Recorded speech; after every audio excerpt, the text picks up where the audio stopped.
I've got Jim Turvey over here, the future Jays, and we have some of our favorite bets for round one of the NBA playoffs. We both just recorded Buckets live, and it was a blast. We just came back and did a live reaction from the Philadelphia 76ers win over the Miami Heat. And, we have a couple takeaways from that right away. Jim and I both talked extensively about what we liked in that series, and I'm going to leave it to Jim to kind of fill us in on why we both are looking at the New York Knicks in this series, but why it might also be advantageous to maybe wait a little bit and see how the market shakes out. Yeah, as we were talking with Matt Moore on that video, he was pointing out that actively as we were talking, the market was moving towards Philly, which I think surprised both of us a little bit. We are two Knicks fans, all things considered, but I think I don't believe that the fandom comes into play here. To me, this is a play on Embiid not looking at 100%, and Embiid not usually, if he's at 100%. It doesn't usually go, if he's at 80%, it usually doesn't go up to 100. It usually goes down to 60, at least in the postseason. But even if Embiid stays at 80% for this series, I still like getting the Knicks at plus money. Knicks have been really good. They've been outstanding with Anunoby in the lineup, and they have a pretty good defensive matchup for the Sixers. I think Philly's going to be really hard to come by points. Now, the flip side of that is the Knicks are, they've got Jalen Brunson and then, maybe some question marks on the offensive side of things. But if in terms of being able to put Anunoby on Tyrese Maxey, they have maybe the best defensive pairing of centers in the NBA between Isaiah Hartenstein and Mitchell Robinson. Robinson's kind of been ramping up minutes towards the end of the season. I could see him averaging about, 20 to 25 a game. To be able to put either of those two guys on Embiid the whole series is really big. And we watched him against the Heat tonight. The Heat do make things look ugly. They do muck stuff up, but he hasn't really faced a test since he came back, and he has not looked 100% to me the entire time. And I really do think that, a team like the Knicks that are as physical and grinding a team as the Knicks, that's not who you want to play. You want to get the Nets, who he got last year, and he still even missed a game or even two in that series. He definitely missed at least one game. This is a cap for me on the Knicks as a whole, but it's also there for me, at least there's baked in the possibility of him missing a game in there as well. I think you have to consider that as part of the cap. So I'm definitely liking the Knicks at plus money in that series, but you might be able to wait. If it looks like sharp money's coming in on Philly, it might move the line even further their way. Yeah, I don't mind buying like a little bit now and then trying to see where exactly the market shakes out. I think that, like Jim said, if you can grab a plus money number, it's a nice opportunity here. And, you can really get a spot where the Knicks have kind of like multiple outs because I think that they're good. Their advanced metrics have looked excellent. The team has looked really good and really solid with OG Anunoby and Brunson, even without Julius Randle. They've been playing some really flexible lineups that can, you can kind of defend in a variety of different ways. And I think that's always super important. But they are going to be able to attack the drop defense that Philadelphia is going to want to play. And if that knee isn't super healthy for Embiid, then, that kind of changes and maybe limits Philadelphia in terms of what they can do defensively against Jalen Brunson and Dante DiVincenzo and what they can do on the perimeter for the New York Knicks. So we both kind of like the Knicks here in this series in the 2-7 matchup between the Knicks and the 76ers. Not biased at all.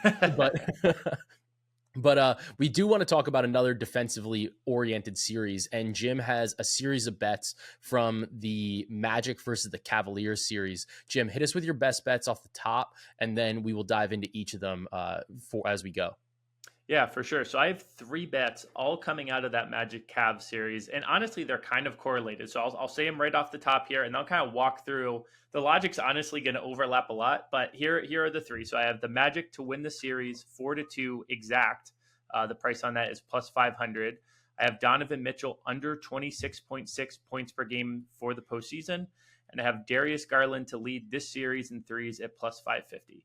So you kind of sense a theme here, and it kind of centers around Donovan Mitchell. Donovan Mitchell has not been the same since the All-Star break. So since the All-Star break, he has missed 18 games. He's clearly not fully healthy. In the games he has played, he's averaging only 19.5 points per game on 40.4 field goal percentage. That is not the Donovan Mitchell that we know and love. Donovan Mitchell's a great player, but I bringing the Embiid health questions, like these guys that go into the postseason nursing stuff, it's hard for me to get fully behind them because it's the postseason's when it is the grimiest and the grittiest, and you guys are going to play through it. But it's, if you're not at 100%, it's really hard to put up the numbers that you want to in that kind of an atmosphere. So that 26.6 number is what he averaged for the season.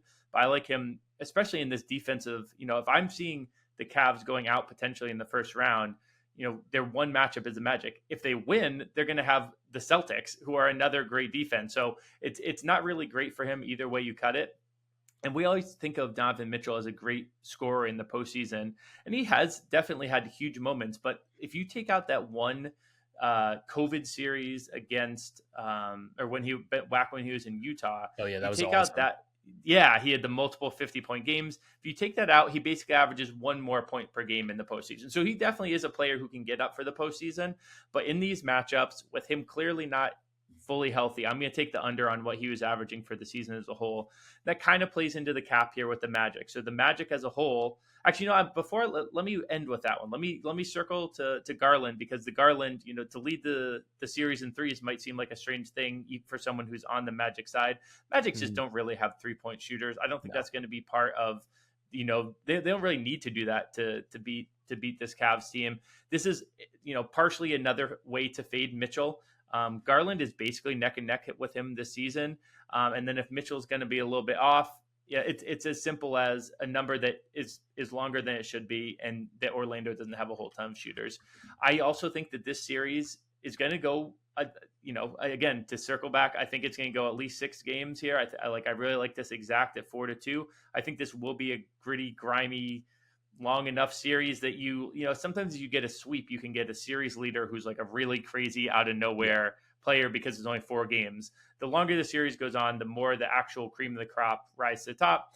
Therefore, I like Garland instead of Mitchell as, that 3-point leader. Max Strus is the other one that is in there, but the Magic really have some wings that are going to give Strus nightmares, I think. So the Magic as a whole, this is a team that is very defensive oriented, and is they're very inexperienced, to be honest, in the postseason. But I think they really do have the ability here to give the Cavs some trouble. The Cavs, they had that one big winning streak that was really essential for their positioning in the East, which they then gave away on the final day to make sure they avoided the Sixers. But outside of that, they really haven't been all that great. Their net rating for their starting 5 is in the 53rd percentile for cleaning the glass. And now one can easily pick that apart, because the flip side of that is Orlando's starting 5 has one of the worst starting 5 net ratings for any team in the postseason. However, I think they do have more flexibility in who they're going to put on the court. And I think Jamal Mosley is a coach who, was just in, he came in about, he's probably going to be a top 2 or 3 coach of the year candidate this year. JB Bickerstaff did have a great regular season, but we saw him struggle to adjust last postseason. I think Mosley is not as tethered to the players that he has been traditionally starting. We saw this the final game of the season against the Bucks. He started Jonathan Isaac, who is a player who I'm going to be all over when we talk through our game 1 props just a minute ago with Matt on Buckets Live. Jonathan Isaac, points, rebounds, assists was one of the plays I gave out. And that's because Jonathan Isaac has slowly seen his minutes rise throughout the season. His 2 highest minutes totals of the season came in the 2 last games of the year. Mosley's clearly going to rely on him. Isaac has the best net rating. He has almost double the second best net rating of any individual player on the Magic. He has been amazing for them. He's shooting 50% from 3 after the All-Star break. I don't think that's sustainable in the postseason, but he is in a good shooting rhythm. He's an incredible defender. His minutes are on the rise. I think that's only good news for the Magic. They also have Jalen Suggs, who they can throw at either Mitchell or Garland. They really have a lot of options to defend what Cleveland does well. And, the inexperience is the biggest thing. But I tend to think inexperience, maybe is a reason you don't pick a team for the title. But in a first-round matchup against the Cleveland Cavaliers, who were absolutely horrendous in the postseason last year, that is not enough of a reason for me to not be on the Magic. The better case is that they won't be able to score enough. Fine. I personally am of the mind that Paolo Banchero is the type of scorer who can translate his numbers roughly to the postseason, because he hits a lot of tough shots. During the regular season, you want easy shots, you want easy buckets, you don't want to stress your offense with tough buckets. But during the postseason, things get a little bit tighter. A guy like Paolo who can get those tough buckets or get to the line, he's great at getting to the line. I think that's going to be key. And I really like the Magic. They're not great on the road, so I don't really want to take them to sweep. I don't really want to take them to win the series, because that's baking in a game 7 in Cleveland. If it gets to game 7 in Yeah. Cleveland, I'm going to be a little bit nervous, to be honest, because it will means that, that then the experience might show a little bit. A game 7 in the playoffs on the road, I'm not going to love that. So I'm going to take the Magic in exactly 6 at plus 500. It really, it's a semi long shot here, but it gets me on the Magic at a number that I really like here in a series where I'm on the Magic as well. Yeah, I definitely like the Magic look overall. And I think that that's smart because you're getting that game 6 at home. So if you are taking a team that's a little bit inexperienced, it's like, this is your opportunity here. And honestly, if Orlando's up 3-2, you're probably going to be able to hedge to a degree if you're if you're not feeling super confident in the number one way or the other, whether that's, realistically, it would be a Cleveland money line probably in that spot. So definitely gives you some opportunities there. I like all three of those. I'm going to turn some of my best bets to I think they're going to be a little bit more exciting series in terms of the offense. So it would be hard to be less exciting than exactly. Cavs Magic series. Yeah. So I'm going to be looking at, I have two bets from the Dallas Mavericks versus the Los Angeles Clippers. I like Luka Doncic as the points leader, and I like James Harden as the assists leader. Looking at the Nuggets and the Lakers, I like Jamal Murray to be the points leader at plus 400. And in the Pacers versus the Bucks series, I like there's a market out there for Haliburton to score 20 in every game at 8-1, and I like that as well. So I'll dive into those right now. When we're looking at the Clippers and the Mavs series, this number for Luka is juiced. It opened at minus 125. It's minus 200. There's some minus like 600s out there. I think that the minus 600 is probably the right line. I think that there is. It sounds insane. I think that there is still value on Luka to lead the series in points at minus 200. I think that this happens more than 2/3 of the time here. He leads all players in this series. He led the NBA. He had 33.9 points per game over the course of the season. And over the postseason, if we look at his postseason numbers, he's averaged 33 points per game over his last four postseasons, or in the postseason over his last four seasons. So they obviously missed last year when they tanked to keep that draft pick, right? That's the highest number out of all the players on these teams between the Clippers and the Mavericks. And what we're looking at here is Kawhi Leonard is closest. Kawhi was at 31. And the reason that I think that this is important is that Kawhi Leonard's knee, we're not totally sure what the health of his knee is. We're not totally sure what the status of his knee is. So most of these markets right now are listing this as a raw leader. It's not a points per game. It is a true, did you score the most points in the series? You miss a game, you're cooked. You're probably cooked in most of these instances. Maybe the one guy that might not be is Giannis in the Bucks and the Pacers series if he only misses maybe one game. But in this instance, if Kawhi is missing, not only is it going to impact him, it's also going to have a rippling effect on the rest of his teammates and on the defense that they can play on Luka. I think Kawhi is the best defender that they have to defend Luka, number one. Number two, if Paul George sees a spike, maybe because Kawhi is out for a game or two, or if James Harden sees a spike because Kawhi is out for a game or two, Kawhi comes back, their numbers are probably going to come down a little bit. So it's going to be hard for anybody on the Clippers, if depending on the way Kawhi is in and out of the lineup, to really see that spike. Kyrie Irving is your biggest threat, but at the end of the day, he still has a much tougher defensive matchup on the other side between Paul George. They throw a little bit of Terrence Mann. Even James Harden is not the best defender, but he's not somebody that you can just back down in the post because he has proven to be a pretty successful post defender. And in the postseason, he's probably going to try a little bit more. So I like Luka to go over this line, or not to go over this, but to be the points leader in the series at minus 200. I would take it to minus 250. I still think that there's plenty of value there. For my next play in this series, I do like James Harden to be the assist leader. What we have noticed from Luka throughout this course of the entire season, he's been tremendous, right? He's averaged triple-double since the All-Star break pretty much. But in the playoffs over the last couple of seasons, we've seen his assists drop precipitously. He's only averaging 7.6 assists per game in the postseason over the same time span. when you look at James Harden's averaged 8.5 assists per game in 32 postseason games over the last 4 seasons. I think that this number is just really flipped the wrong way. I think that Harden should be favored. I know that the recency and like what we've seen from Luka in a more recent fashion has shown that he's involved his teammates a little bit better. He has been able to rack up some assists, but especially if Kawhi Leonard is out, I could see a little bit more ball handling duties being given to James Harden. And I know that the situation's different. Last year, he had that tremendous pick and roll opportunity with Joel Embiid where you could really just kind of rack up dimes. But at the same time, I think that in this particular matchup, he's going to be even more important if Kawhi is hurt. And if he's able to get assists, if Kawhi does come back and he's playing pretty well, he's going to probably have a pretty good opportunity because Luka is not really the best defender. And that's who Kawhi is going to be on. So I think that Harden's going to be able to rack up assists. I think that the number at 2-1 is definitely a little bit too long. So I'm going to be grabbing Harden to lead the series in assists at plus 200. Looking at my next play, we're looking at Jamal Murray to be the points leader at plus 400. Part of why I like this, he literally just did this last year. He was the scoring leader in this exact same series. The biggest thing for me here was that Murray scored 130 points in those 4 games against the Lakers. Jokic scored 111.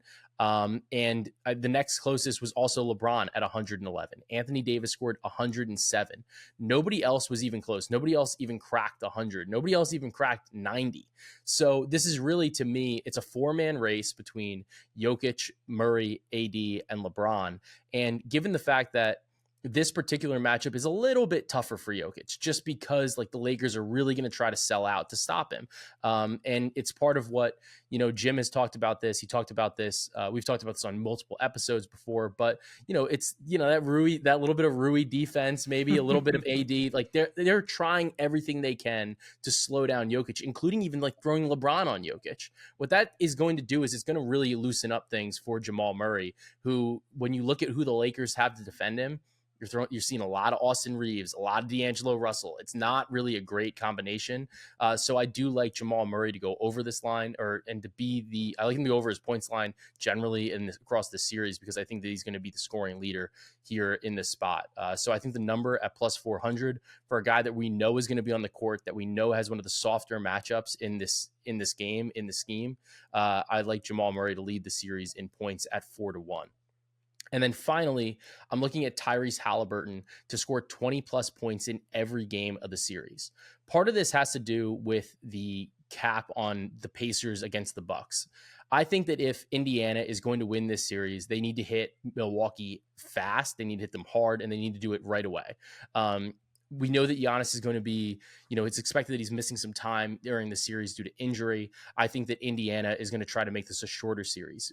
When you have a shorter series, like Jim kind of alluded to earlier, when you have a sweep, it kind of takes a little bit of the variance out of this, right? It gives you a little bit of a better opportunity because you're having, or I guess it introduces variance because you have a smaller sample, right? But you have less events that have to happen, which is the most important thing. That's what I'm trying to get at. Yeah.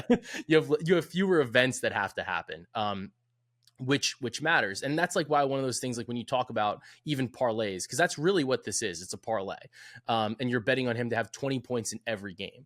But it's also, when you look at this type of bet where it's to have it in every single game, you're saying like, okay, to me, this is a way to bet on the Pacers winning fast. It's a bet on the Pacers to win quickly in this series. And it's like an alternative way to do so. Because if you're betting it in 4 games or 5 games, this might be a way to get a better number because it's hard to see Indiana performing and winning these games if Haliburton's not scoring 20 points per game. He's done this in all 5 games against the Milwaukee Bucks of the past 2 seasons. He has absolutely smoked this line. He's averaging 27 points per game against Milwaukee. The lowest he's had is 22. Everything else is above 26. So I think this number is long. I think that it's worth like at least a quarter unit, given what the history is and the fact that both teams play pretty fast, and Milwaukee's point of attack defense, especially against lead guards and scoring guards in particular, has been bad over the course of the entire season.